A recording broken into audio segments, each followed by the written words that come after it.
In the early 18th century, Europe was in turmoil. The French Emperor Napoleon Bonaparte became the continental master after defeating his opponents, most notably Russia, Austria, Prussia, and Sweden. He managed to gain a vast part of Western Europe under French occupation. UK was a member of the anti-French coalition, being the strongest of them all with a massive fleet that guarded the strait connecting France and England, being impossible for Napoleon to invade. A continental blockade was formed against the English trade route between the French Empire and other countries, including Russia. The Tsar's betrayal of the agreement sparked a war between him and France that proved to be glorious for Napoleon at first, but would turn out miserable.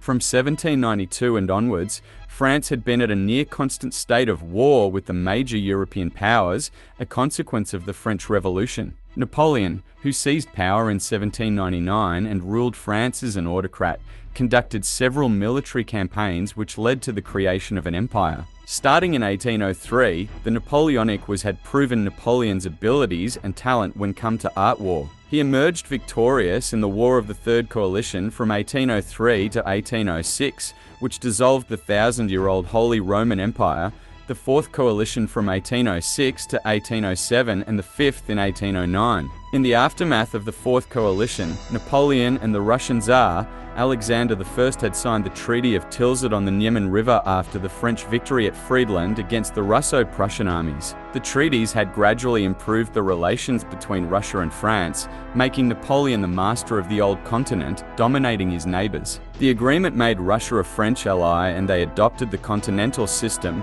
which was a blockade on the United Kingdom. The massive country depended heavily on the English trade, and their economy was heavily affected, determining the Tsar to leave the system on December 31, 1810. The Treaty of Schönbrunn, which ended the War of the Fifth Coalition in 1809, had a clause removing Western Galicia from Austria and giving it to the Duchy of Warsaw. Russia viewed this as against its interests, as they considered the territory to be a potential launching point for a French attack. Napoleon had tried to get Russian cooperation through an alliance by seeking to marry Alexander's youngest sister, Anna Pavlovna. Instead, he married Marie-Louise, the daughter of the Austrian Emperor. France and Austria signed an alliance treaty on March 14, 1812. Napoleon was, however, getting older and older, as he was not in the same physical and mental state like in the previous years. He had become overweight and increasingly prone to various maladies.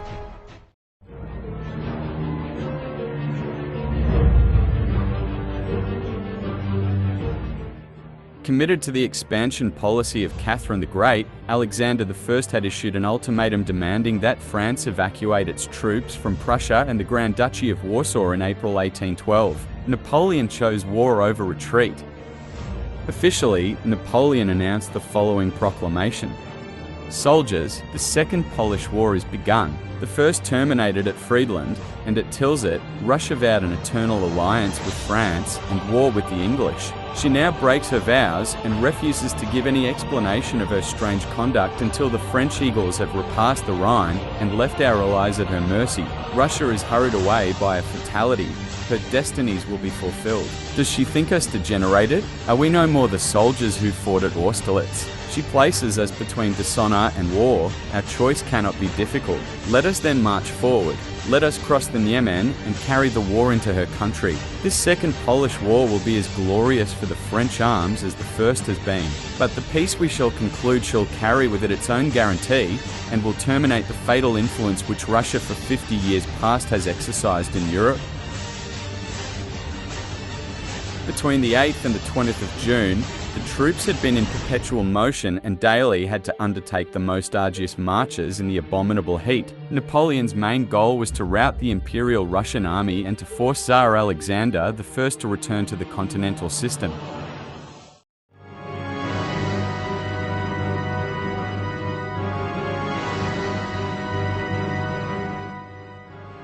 The invasion of Russia clearly and dramatically demonstrates the importance of logistics and military planning, especially when the land will not provide for the number of troops deployed in an area of operations far exceeding the experience of the invading army.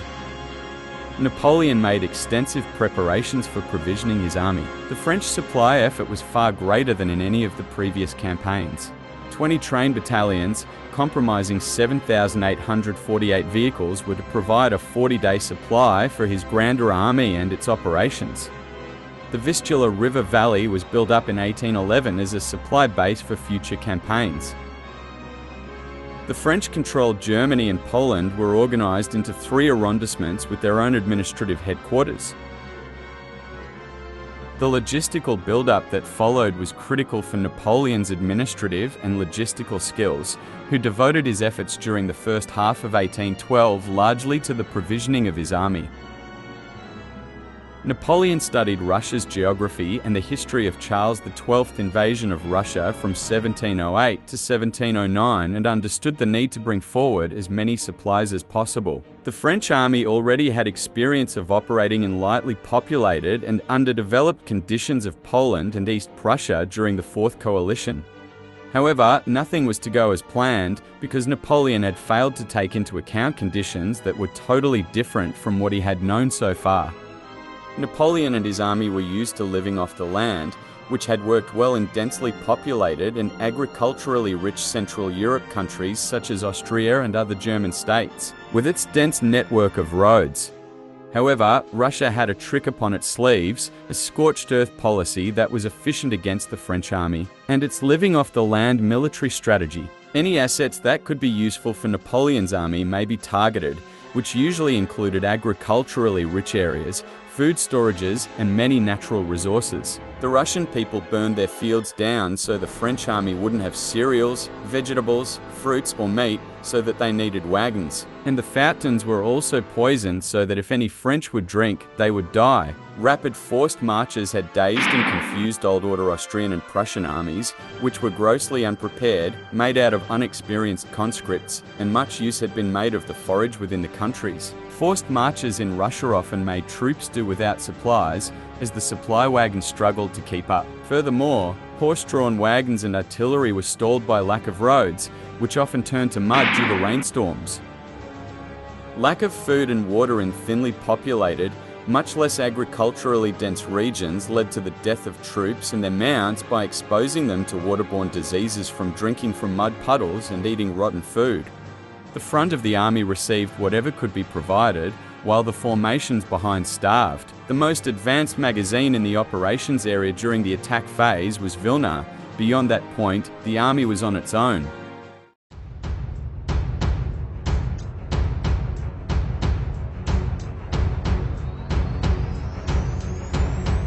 After a whole day of preparations, on June 24, 1812, Napoleon crossed the border. The army was split in 5 columns.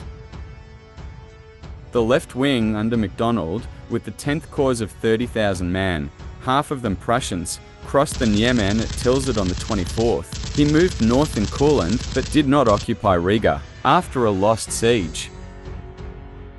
In the evening of June 23rd, Morand, accompanied by sappers, occupied the other side of Niemen, followed by Napoleon and the Imperial Guard. Cavalry corps of Murat moved towards Vilnius and Polotsk. The 1st Corps of Davout, the strongest one, left Vilnius on July 1st and occupied Minsk a week later. The 2nd Corps of Adeno crossed the Niemen and the Vilia to combat Peter Wittgenstein, later joining the 5th Corps. The 2nd Central Force, formed by the 4th Corps of Beauharnais and the 6th Corps of Saint-Cyr, crossed at Polonna, with the French force moving through different routes in the directions of Polotsk and Vitebsk. The first major engagement took place on July 25th at the Battle of Ostro-No.